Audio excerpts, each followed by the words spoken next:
Մեզանում ընկալումներ կան, թե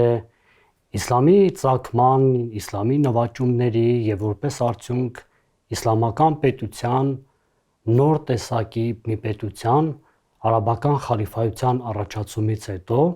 որը առաջնորդվում էր իսլամի նորմերով, օրենքներով, շարիաթով, որի գլուխ կանգնած էր խալիֆան, որն իր մեջ մարմնավորում էր եւ աշխարհիկ եւ հոգեվոր գործառույթներ եւ աստիճանաբար հնդածս քաղաքական գործընթացների ձևավորվում էր նաեւ իսլամական քաղաքակրթական միջավայրը, իսլամական քաղաքակրթությունը, թվում էր թե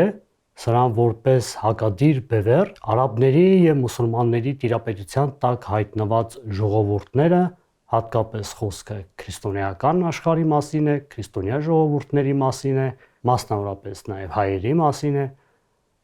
պիտի մեր ընկալումներին ավելի մոտ, ավելի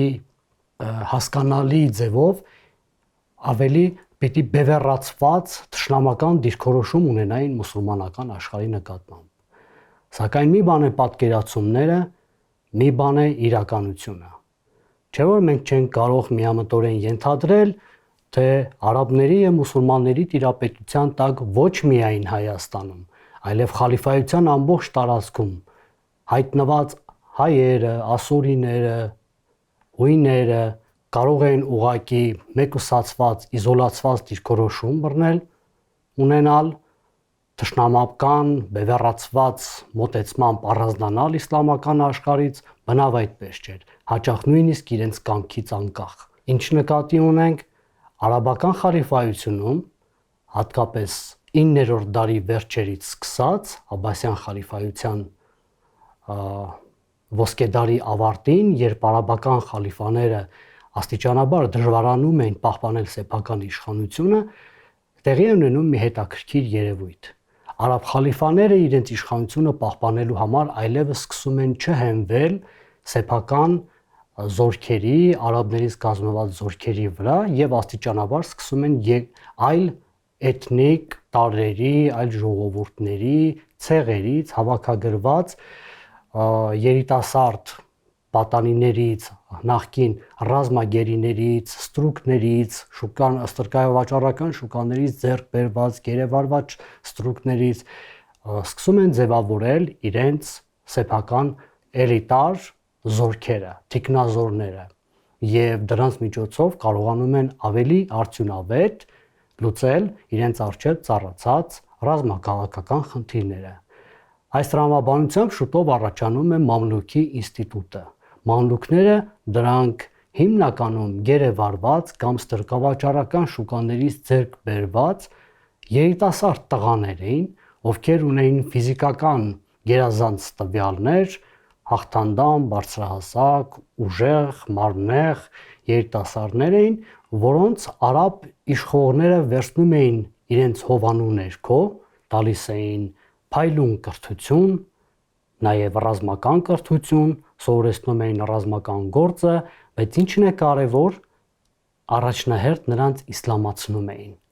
Եվ այս պատանիներից ու երիտասարդներից, նախկին ստրուկներից հավաքագրված այս թիկնազորը դառնում էր արաբ էմիրների եւ խալիֆաների, մուսուլման իշխողների ամենահավատարիմ, ամենազորեղ գործիքը պատժիչ արշավանքների համար, խալիֆայի կամ էմիրի իշխանի անձնական ապահովությունը երաշխավորելու համար, որպես թիկնազոր եւ այլն։ Եվ տրամաբանական է եւ ենթադրելի է, որ մամլուքների մեջ պետք է որ նաեւ հայեր լինեին, եւ այդպես էլ կար։ Եվ պատկերացրեք, որ մենք այսօր խոսելու ենք արաբամուսուլմանական երկրների եւ պետությունների վերնախավերում հայտնված ծագումով հայ եւ իրենց հայկական ինքնությունը պահպանած, իրենց հայ զգացող հզորագույն կերպարների մասին, որոնք աննախադեպ ռազմաքաղաքական վերելքի հասան եւ բարձրացրեցին իրենց վստահված պետությունները եւ իշխանությունները, եւ որոնց մասին իրականում մենք կամ ոչինչ չգիտենք, կամ գրեթե չգիտենք։ Եվ այսպեսով մենք կարող ենք սկսել առավել հայտնի մի ժամանակաշրջանից եւ հայ իշխողների, վեզիրների մի դինաստիայից, որոնք իշխանության էին հասել 11-րդ դարի վերջում, Ֆատիմյան խալիֆայությունում։ Ֆատիմյան խալիֆայության սահմանները տարածվում էին Եգիպտոսի վրա, Լիբիայի սահմանները ընդཐུպ մի մասը ներառյալ տարածվում էին Սիրիայի մի մասի վրա, մի հսկայական խալիֆայություն, կարևոր է նաև իմանալ, որ այս խալիֆայության սահմանների մեջ էր գտնվում նաև ներկայիս Պաղեստինի, Հորդանանի տարածքը եւս մի հիմնական մասով եւ նաև արաբական թերակղզու Հիջազ հատվածը իսլամի երկու սրբավայր քաղաքներով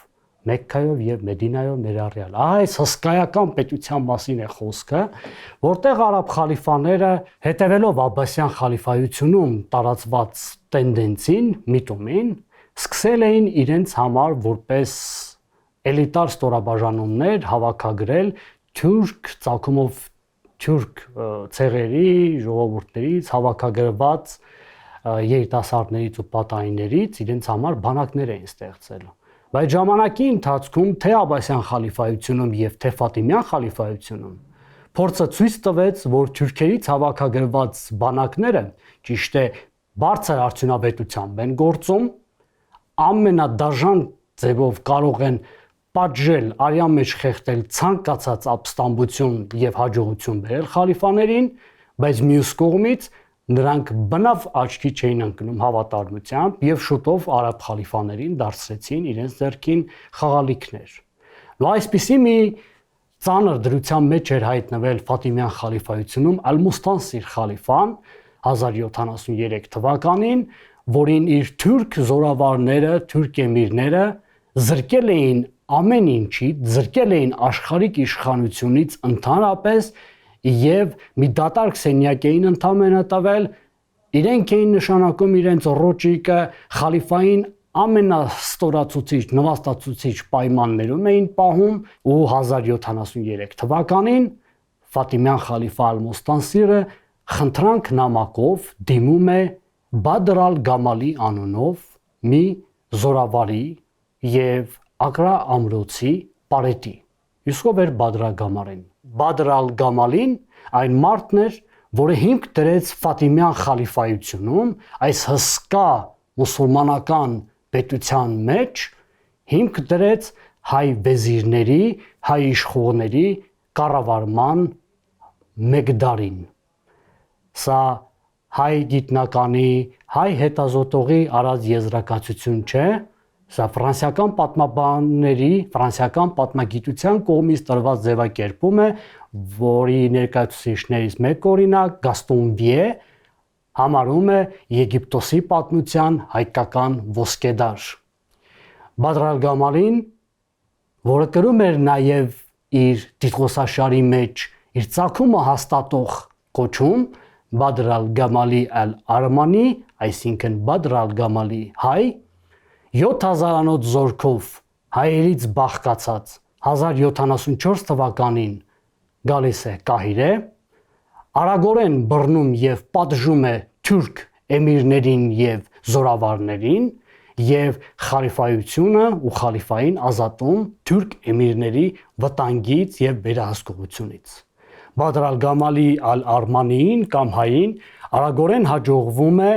վերականգնել Ֆատիմյան խալիֆայության ռազմաքաղաքական հզորությունը, վերականգնել ներքին տնտեսական կյանքի աշխուժությունը, բարձրացնել կենսամակարդակը, ապահովել կրթության, գիտության բարձր մակարդակ եւ խալիֆան այնքան շատ է սիրում ցակումով հայ մեր այս վեզիրին, որ նրան միանգամից 4 պաշտոն եւ 4 տիտղոս է շնորհում։ Համոզվեք ինքներդ, հիմա ես դրանք թվարկեմ, նրան շնորհվում է թրի եւ գրիչի վեզիր, զորքերի գլխավոր հրամանատար, իսլամական քարոզչության գլուխ, դատավորների դատավոր, բոլոր այս պաշտոնները եւ տիտղոսները։ Համոզվենք ինքներս 4 պաշտոնները պետության տարբեր ոլորտների կարծես թե մի մարդու մեջ ներկայացնում էին ամբողջ կառավարման համակարգի համատեղումը մի մարդու ձեռքում եւ այդ մարդը Բադր ալ-Գամալի հայն էր, որը 20 տարի որպես փաստական իշխող կառավարեց Ֆատիմյան խալիֆայությունում։ Խալիֆայի եւ Բադր ալ-Գամալիի մտերմությունը եւ բարեկամությունը այնքան մեծ էր, որ հաջորդին մենք տեսնելու ենք արդեն Բադրի մամլուքների եւ Բադրի որդու իշխանության շարունակությունը Ֆատիմյան խալիֆայությունում։ Բադր ալ-Գամալին Եգիպտոսում աչքի ընկել նաև շինարարական լայն գործունեությամբ, մինչ օրս պահպանվել եւ նաև ցուցատախտակներով փաստվում ու հավաստվում է դրա մասին Բադր ալ-Գամալիի կառուցած Ալ-Ջույուշի մզկիթը, 3 հայտնի դարպասները Բաբ ալ-Ֆութուհ, Բաբ ալ-Նասր, Բաբ ալ-Զուվեյլա 3 հսկայական Կահիրեի դարպասները, որոնք կառուցել են ծագումով հայ, նաև ասորի վարպետներն ու ճարտարապետները, որոնց Բադրը ինքն էր հրավիրել դեպի Եգիպտոս Եդեսիայից։ Բադրի կառավարման այս փայլուն շրջանին շուտով հաջորդելու է իր որդու Աբուլ Կասիմ Շահանշահ անունով Ֆատիմյան մյուս վեզիրի գահակալության շրջանը։ Այստեղ մենք իրապես գործ ենք ունենալու իսկական, փաստական, հայկական ինքնության զգացողության եւ արտահայտումների Ֆատիմյան խալիֆայության վերնախավում։ Աբուլ Կասիմը Շահանշահը նախ իշխանության է գալիս ոչ այնպես, ինչպես իր հայրը իշխանությունը փաստացի վերցնում է իր ձեռքը, որովհետև 1094 թվականին միաժամանակ մահանում են եւ Ալ-Մուսթանսիր խալիֆան եւ Բադր ալ-Գամալին մեկ ամիս անց։ Եվ շատ արագ Շահանշահը կամ Աբուլ Կասիմը շատ արագ կարողանում է իշխանությունից հեռացնել խալիֆայի ավագ որդուն Նիզարին, որը չլսված բան էր մուսուլմանական աշխարհում, արաբ որոշ պատմիչների հաղորդմամբ նույնիսկ իր ձեռքերով բանտում խեղդում է կամ խեղդել է տալիս եւ իշխանության նշանակում է գահին նշանակում է Նիզարի կրտսեր եղբորը, մանկահասակ եղբորը, ու փաստացի ամբողջ իշխանությունը Ֆատիմյան խալիֆայությունում վերցնում է իր ձեռքը։ Աբուլ Կասիմը խիստ ամբիցիոզ իշխող էր եւ շուտով իր համար վերցնում է 2 հայտնի տիտղոսներ Շահանշահ, այն է թե թագավորների թագավոր, արքայից արքա, եւ մյուս տիտղոսը Ալ-Մալիկ ալ-Աֆդալ, այն է թե թագավորներից լավագույնը։ Կարող է մեզ թվալ, թե որպես իշխող սա ինքն իր համար վերցրել է այս տիտղոսները եւ սա ընդամենը սեփական ամբիցիաների, եսասիրական մոտեցումների բավարարման համար էր, բնավ ոչ։ Մենք գիտենք, որ շուտով Մերձավոր Արևելք են թափանցում խաչակրած արշավանքի շրջանակներում եվրոպացիները եւ ողջ աշխարհը, նաեւ Եվրոպան խաչակրած արշավանքի դեմս խաչակրած արշավանքների դեմս խաչակրած առաջնորդների շուտով հարաբերվելու էին հենց Աբուլ Կասիմ Շահանշահի կամ Ալ-Մալիկ ալ-Աֆդալ անունով իրենց հայտնի աղավաղված ձևով հայտնի Լավենդալիուսի հետ։ Պետք է իմանալ մի շատ կարևոր հանգամանք։ Բոլորին հայտնի է, որ խաչակիրները որպես իրենց արշավանքների հանգուցալուծում 1099 թվականին գրավեցին եւ իրենց թագավորությունը հաստատեցին Երուսաղեմում։ Բայց պետք է իմանալ նաեւ, որ սելջուկյան թուրքերի հետ պայքարի շրջանակներում Աբուլ Կասիմ Շահանշահը կարողացել էր ետ պոկել, ետ գրավել Պաղեստինի մի մասը եւ Երուսաղեմը եւ հենց Աբուլ Կասիմ Շահանշահից էր, որ խաչակիրները պիտի գրավեին Երուսաղեմը։ Եվ ինչ է մեզ թվում, Երուսաղեմի գրավումից առաջ Երուսաղեմի պաշտպանությունը եւ հողերը, այս տարածքները պաշտպանելու համար ովքեր էին կռվում խաչակիրների դեմ։ Միանգամից կարող ենք ճշգրիտ գլխի ընկնել։ Արաբների կողքին կռվում էր հայկական զորամասեր Բադր ալ-Գամալիի եւ Աբուլ Կասիմ Շահանշահի զորքերը, այսինքն խաչակրած ասպետների դեմ կռվում էր հայ-արաբական բանակը։ Եվ սա ուղղակի ենթադրություններ չեն, սա փաստարկված է խաչակրած առաջնորդներից Գոթֆրի Բուլոնացու նամակներն են պահպանվել, գրությունները, որտեղ հիշատակում է Լավենդալիուսին կամ Ալավդալիոսին, հիշատակում է, որ Լավենդալիուս կամ Ալավդալիոսը սա աղավաղված Ալ-Աֆդալ արաբերեն բառն է, որ հիշատակում է Գոթֆրի Բուլոնացին, որ այս Լավենդալիուսը, այսինքն շահանշահը, ամբողջ Բաբելոնի, այն է թե արևելքի թագավորն է, Ռեքսը եւ առաջնորդը, եւ ասում է, թե նրա ծնողները հայեր էին եւ Հայաստանից։ Այսինքն ժամանակի հիմնական խաղացողները, ուժերը եւ եվրոպական աշխարհը եւ խաչակրած աշխարհը եւ մուսուլմանական արևելքը ընդունում եւ ճանաչում էին եւ Բադր ալ-Գամալիի եւ Ալ-Մալիկ ալ-Աֆդալ Աբուլ Կասիմ շահանշահի հայկական ծագումը։ Թվում է սրանով ավարտվելու էր, բնավ ոչ, Աբուլ Կասիմ շահանշահի իշխանությանը շուտով վերջ է դնում նրա դեմ կազմակերպված դավադրությունը եւ շուտով իշխանությունը նորից փոխանցվելու է ծագումով հայ վեզիրի։ Հայտնի հաջորդ վեզիրների շարքում մենք գիտենք Յանիս ալ-Արմանիին, այլ կերպ, եթե արաբական տարադարձությունից դարձնենք մեզ հասկանալի, Յանիս ալ-Արմանի կամ Հովանես հայ, որը մոտ 1 տար գահակալում է, իշխում է, ավելի ճիշտ կլինի ասել, որպես վեզիր եւ հաջորդիվ նորից ու նորից իշխանությունը փոխանցվելու է, անցնելու է հայ վեզիրներին, որոնց շարքում առավել մեծ հայտնիություն 1135 թվականից սկսած ձեռք է բերելու մի նոր կերպար, ծագումով հայ, Պահլավունի խոշոր իշխանական տնից սերող, հայ կաթողիկոսների ազգական, Գրիգոր տղա, ներսեր շնորհալի կաթողիկոսների ազգական Բահրամ ալ-Արմանին կամ Բահրամ Պահլավունին, որը մինչ այդ զբաղեցնում էր Եգիպտոսի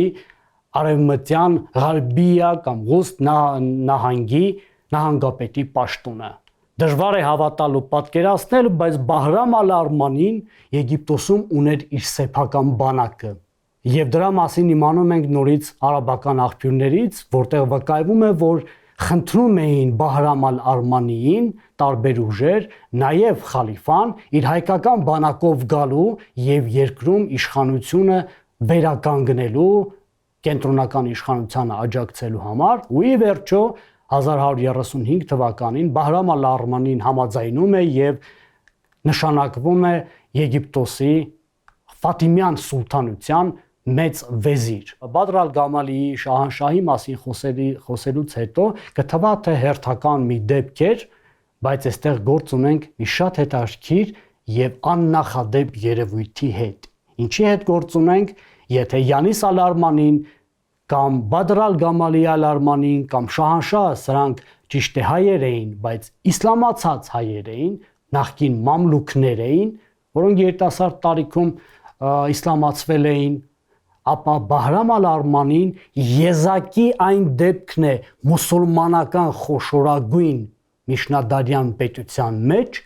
երբ միջնադարյան այս հսկայական խալիֆայության գլուխ կանգնում է քրիստոնյա հայ Բահրամ Պահլավունին կամ Բահրամ ալ-Արմանին, որը շուտով դառնում է Ալ-Հաֆիզ խալիֆայի մտերիմներից ամենամոտը։ Արաբ պատմիչներից մեկը շատ հուզական նկարագրում է Բահրամ ալ-Արմանիի մահվան հուղարկավորման արարողությունը եւ ասում է, թե խալիֆան եզակի ու աննախադեպ մի քայլ արեց Բահրամ ալ-Արմանիի հուղարկավորության ժամանակ, պահանջեց, որ ինքը ոտքով ուղեկցի Բահրամ ալ-Արմանիին եւ ասում է մի ամբողջ օր իր սիրելի հայ վեզիրի գերեզմանաթմբի մոտ նստած հեկեկում էր։ Բահրամ ալ-Արմանիի օրոք Ֆատիմյան խալիֆայությունում տեղի են ունենում բավական սուր ռազմաքաղաքական ցնցումներ, որոնց մեջ նաև կար Բահրամ ալ-Արմանիի մեղավորությունը, Արաբ պատմիչները բավական հետաքրքիր դիտարկում են անում առայն, որ Բահրամ ալ-Արմանիի կամ Վահրամ Հայի, Վահրամ Պահլավունու իշխանության դեմ հիմնական դժգոհությունը առաջանում է այն բանից հետո, երբ Բահրամ ալ-Արմանին կամ Վահրամ Պահլավունին շուտով խալիֆայության 2000 ամենակարևոր պաշտոնները բաժանում է բացառապես հայերի։ Սա բնականաբար մուսուլմանների շրջանում մեծ դժգոհություն է առաջացնում, դրա գլուխ այս դժգոհության գլուխ անցնում է Ռիդվան կամ Ռուստան ավելի հայտնի Ալ-Վալախշին եւ շուտով ապստամբությունից հետո Բահրամին հեռացնում են իշխանությունից։ Հաջորդիվ եւս շարունակվում են հայ վեզիրների ի հայտ գալը Ֆաթիմյան խալիֆայության գահին, հաջորդիվ մենք ունենք Տալայի Իբն Ռուզիկ Իբն Տալայի վեզիրները, հաջորդիվ մենք ունենք արդեն Եգիպտոսի պատմության մեջ մամլուքյան սուլթանության ձևավորման ընթացքում հայ ուստադարների, սա կարելի ասել գրեթե նույնական էր վեզիրի պաշտոնի հետ, մայորդոմների պաշտոնին էր ավելի մոտենում այս պաշտոնը պետության մեջ, ունենք մի քանի ուստադարներ, բայց ոչ միայն այսքանը, մուսուլմանական արևելքում, թե մամլուքյան պետությունների մեջ, թե Այյուբյան պետության Սալահադինի հիմնադրած Այյուբյան սուլթանության մեջ հայերը բարձրագույն ռազմաքաղաքական պաշտոնների էին հասնում եւ հավակնում։ Նու օրինակ Այյուբյան սուլթանության մեջ թե Ալեքսանդրիայի քաղաքապետը, թե Սալահադդինի նավատորմի հրամանատարը, ծովակալը, սրանք բոլորը հայեր էին։ 13-րդ դարի կեսին մեկ այլ խոշոր կերպար եւ միջնադարյան քաղաքական համակարգում մի խաղացող ակտոր ունենք, Մոսուլի Աթաբեկ եւ Սուլթան հետագայում, Մոսուլի սուլթան դարձած Բադրադդին Լուլուն, ով եւս ծագումով հայ էր եւ ում կառավարման շրջանը բավական մեծ գովեստների արժանանում արաբ պատմիչների, արաբամուսուլմանական պատմիչների կողմից եւ բոլորը որոնք մատնանշում են, որ Բադրադդին Լուլուն, չնայած մուսուլման լինելուն, ծագումով հայ էր։ Բոլորը անխատիր փաստում են սա։